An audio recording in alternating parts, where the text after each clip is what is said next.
जय श्री कृष्णा मित्रों, आप सभी का बहुत बहुत स्वागत है आपके अपने चैनल भक्ति सागर में। आज हम सुनेंगे पीपल एवं पथवारी की कथा। एक बुढ़िया थी, उसने अपनी बहू से कहा तो दूध दही बेच के आ।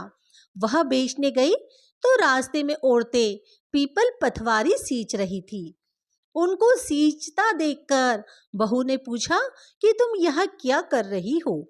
औरतें बोली कि हम पीपल पथवारी सींच रहे हैं, इससे अन्न और धन होता है। 12 वर्ष का बिछड़ा हुआ पति मिल जाता है। बहू बोली, ऐसी बात है तो तुम पानी से सींचती हो तो मैं दूध से सींचूंगी।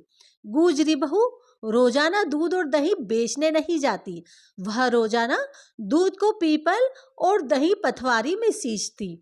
सास दूध दही का दाम मांगती तो कह देती महीना पूरा हो जाएगा तब लाकर दे दूंगी। कार्तिक का महीना पूरा हो गया।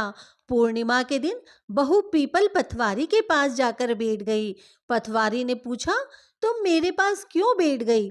बहू बोली कि सासू दूध और दही का दाम मांगेगी।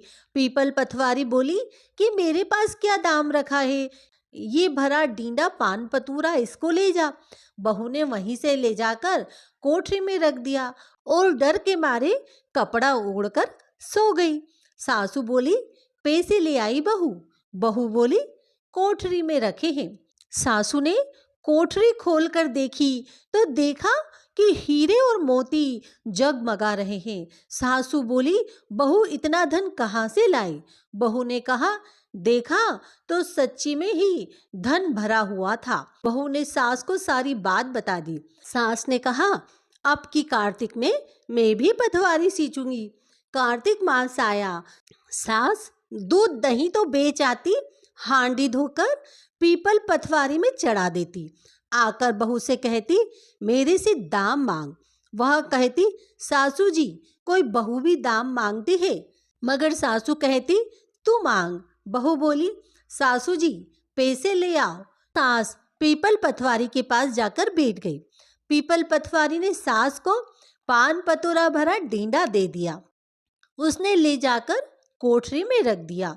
बहू ने खोलकर देखा तो उसमें कीड़े मकोड़े बिलबिला रहे थे। बहू ने कहा, सासू जी यह क्या है? सास ने आकर देखा और बोलने लगी, पीपल पथवारी बड़ी दोगली है, पट पीटन है। इसको तो धन दिया, मुझको कीड़ा मकोड़ा दिया। तब सब कोई बोलने लगे कि बहू तो सत की भूखी सींची थी और तुम धन की भूखी।